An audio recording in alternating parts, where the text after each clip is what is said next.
paper G.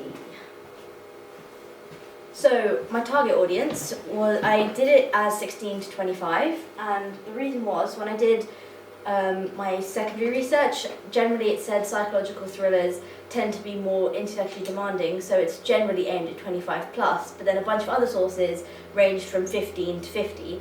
So then I used my primary research to narrow it down to 16 to 25 because the majority of my answers were 16 to 18, but because the age bracket can be so much higher, I decided to use the second most answered, which is 25, so it ended up being 16 to 25. Then I chose this. Firstly, I had a bunch of ideas, so the survey I sent out, the blue one was the psychological thriller option, that helped pick this idea.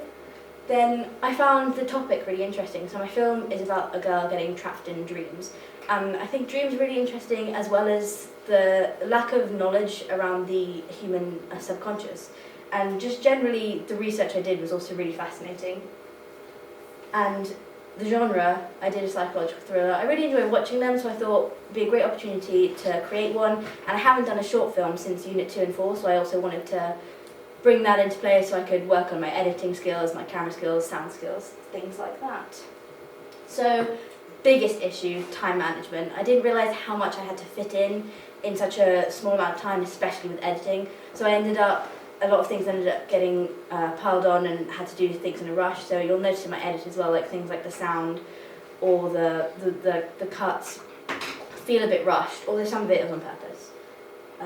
Obviously, sound editing was my second biggest issue because I edited a lot of it with my headphones on in the classroom, but when I watched it back at home, I realised because I'd been listening to it in the classroom where there's noise, the sound levels were a bit off, so it's a lot more enjoyable with headphones, but majority of people are going to watch it without headphones.